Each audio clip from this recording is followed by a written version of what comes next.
যে আমরা যে কটা জিনিসকে দ্য ইম্পর্ট্যান্ট রিস্ক ফ্যাক্টর বলে মনে করি, তার মধ্যে হাই ব্লাড প্রেশার আছে, ডায়াবেটিস আছে, হাই কোলেস্ট্রল আছে, বডি ওয়েট বেশি আছে, খারাপ লাইফস্টাইল আছে, অনেক আরও আমরা স্মোকিংয়ের ব্যাপার আছে, কিন্তু যাদের মধ্যে এই রিস্ক ফ্যাক্টরগুলো নেই, যার ব্লাড প্রেশার নর্মাল, যে স্মোক করে না, যে ডায়াবেটিক নয়, যার লিপিড প্রোফাইল আপাতত একেবারে ঝকঝকে তকতকে চেহারা, তাহলে সেই সমস্ত অল্প বয়সী মানুষদের আজকে কেন হঠাৎ হঠাৎ করে এই রিস্কের মুখোমুখি পড়তে হচ্ছে? নমস্কার। আমরা হার্টের ব্যাপারে যত দিন যাচ্ছে তত বেশি সমস্যা দেখছি। আমরা আমাদের যারা কার্ডিওলজিস্টরা আছেন, আমরা সেই দুই দল মিলে কেউ প্রচুর অ্যাঞ্জিওপ্লাস্টি করছেন, অ্যাঞ্জিওগ্রাম করছেন।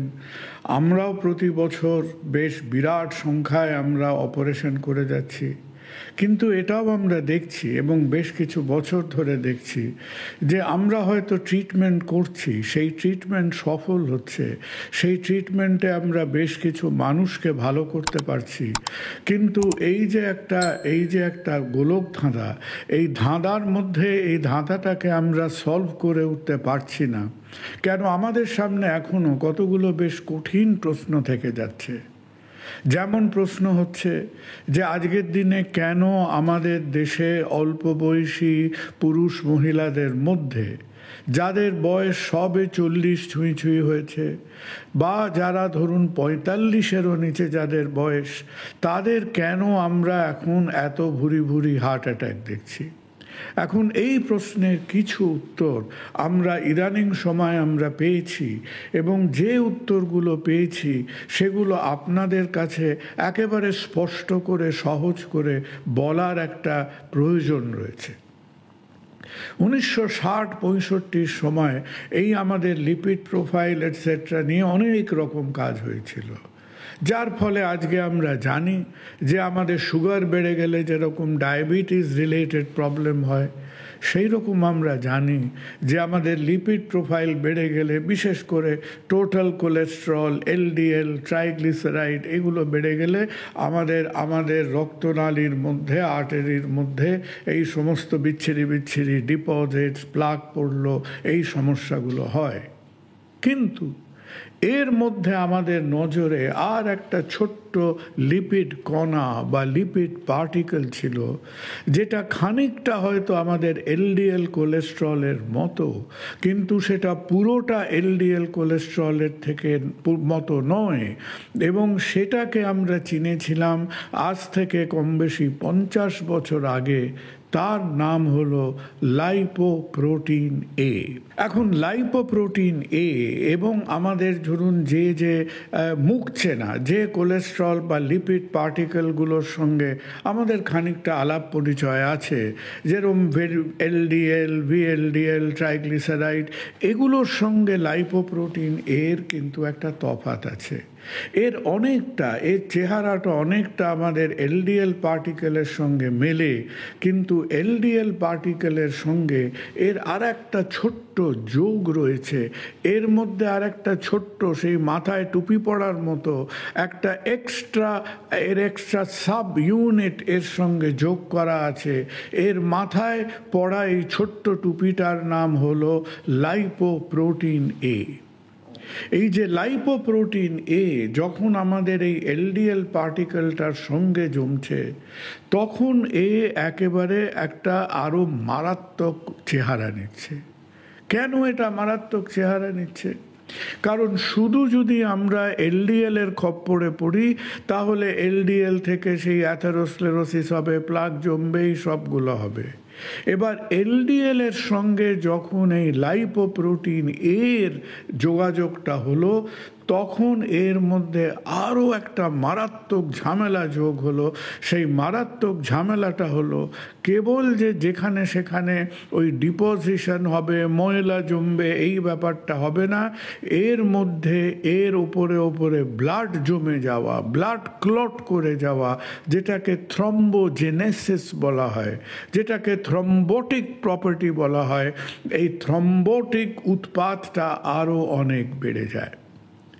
তাহলে এলডিএল এ এবং আমাদের এলডিএল এর সঙ্গে যখন লাইপোপ্রোটিন এ যুক্ত হচ্ছে, তখন একদিক দিয়ে আমাদের আর্টারির মধ্যে সেই আথেরোস্ক্লেরোসিসের ময়লা তো জমছেই, তার মধ্যে মধ্যে এর ওপরে থ্রম্বোসিস বা ক্লটিংয়ের ঝামেলাটাও এসে দেখা দিচ্ছে।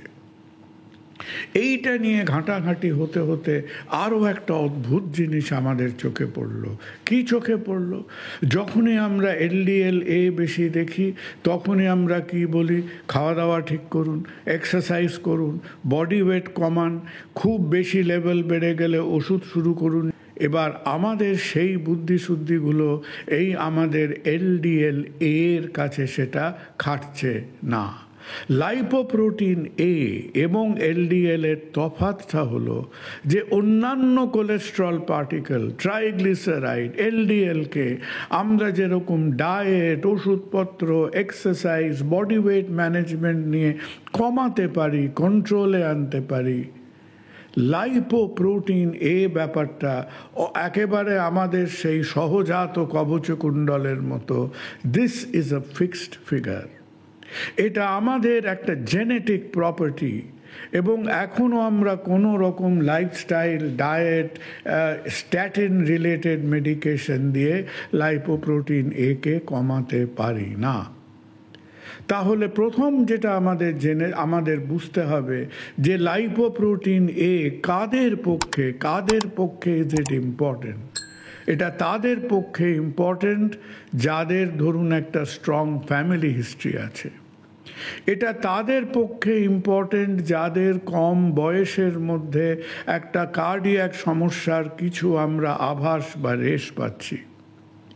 এটা তাদের পক্ষে ইম্পর্টেন্ট যাদের অলরেডি অন্যান্য রিস্ক ফ্যাক্টর দেখা দিয়েছে, যাদের হয়তো ডায়াবেটিস দেখা দিয়েছে, যাদের হয়তো আমাদের ওই ইউজুয়াল লিপিড প্রোফাইলে গণ্ডগোল দেখা দিয়েছে, তাদের পক্ষে এটা বেশি ইম্পর্টেন্ট। কারণ আমাদের জেনে নিতে হবে যে এই সমস্ত সমস্যার সঙ্গে আড়ালে আবডালে এই লাইপোপ্রোটিন এ ব্যাপারটা লুকিয়ে রয়েছে কি না। লাইপোপ্রোটিন এ একটা রক্ত পরীক্ষার মাধ্যমে মাপা যায়। আমাদের মোটামুটি একটা আইডিয়া আছে যে লাইপোপ্রোটিন এ লেভেলটা ধরুন আমাদের অ্যাবাউট একটা 550 মিলিগ্রাম পার ডেসিলিটারের কাছাকাছি থাকা উচিত। আর একটা ইম্পর্ট্যান্ট ঘটনা হলো যে এই ব্যাপারটা নিয়ে আমাদের ভারতবর্ষেও বেশ কিছু গবেষণা হয়েছে, এবং ভারতবর্ষে যা আমরা আমাদের বিভিন্ন লোকেদের মধ্যে থেকে জেনেছি, তাতে আমাদের দুশ্চিন্তাটা বেড়ে যাচ্ছে।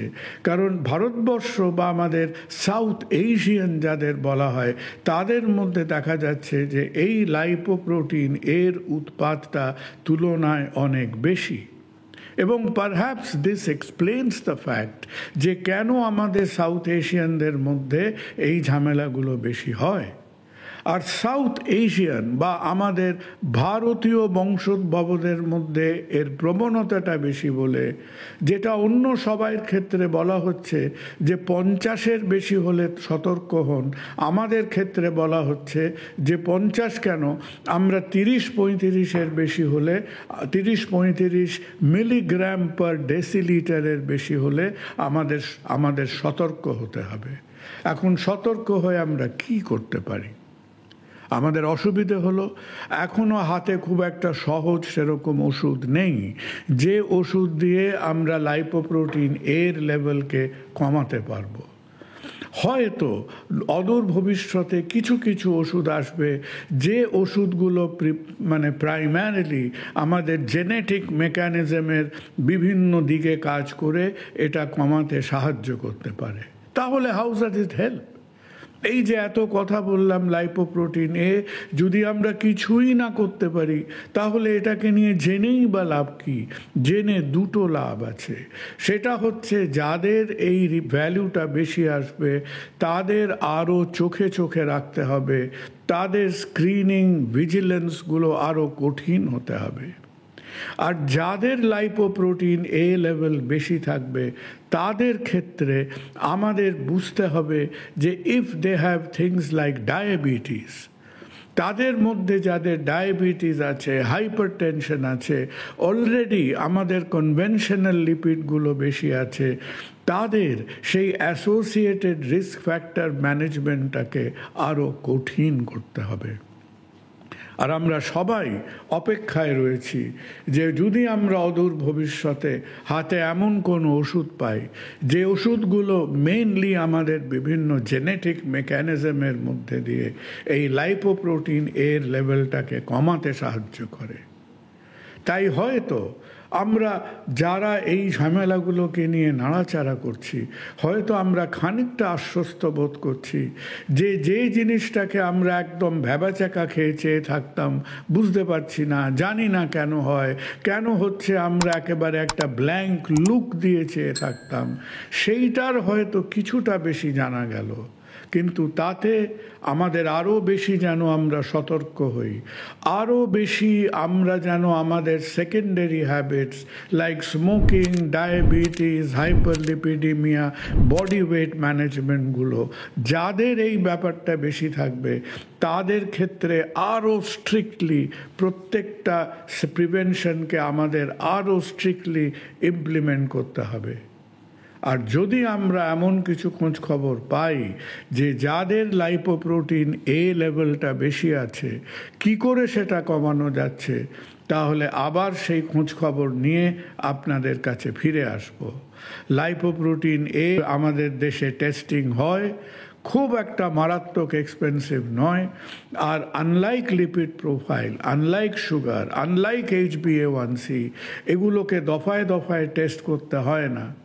লোকে বলে তাদের জীবনে হোল লাইফে যদি একবার টেস্ট করে তাহলে মোটামুটি আমরা একটা আঁচ পেয়ে যাব, আমরা একটা আভাস ইঙ্গিত পেয়ে যাব যে সেই মানুষটি একটা হাই রিস্ক ক্যাটেগরির মধ্যে পড়েন না। সবাই সাবধানে থাকবেন, এবং যাদের এই সমস্ত পিছু টানগুলো আছে তারা নিজেদের ডক্টরের সঙ্গে কথা বলুন। হঠাৎ করে নিজেরা টেস্টিংয়ে যাবেন না, কারণ টেস্টিংয়ের লেভেল যদি বেশি হয় তাহলে কি করব, কিভাবে ম্যানেজ করব, এইটে আপনার সঙ্গে আপনার ডক্টররা বসে তার একটা সুষ্ঠু প্ল্যানিং করা প্রয়োজন। নমস্কার। অস্ক্লেপিয়া হেলথে রয়েছেন নানা ক্ষেত্রের বিশেষজ্ঞ ডাক্তার, যারা আপনার সমস্ত চিকিৎসা ঘটিত সমস্যার সমাধান করে দেবেন অনলাইন। মাত্র কয়েকটি ক্লিকে বুক করে ফেলুন ডাক্তারের অ্যাপয়েন্টমেন্ট। ডাউনলোড করুন অস্ক্লেপিয়া হেলথ। ভালো থেকো।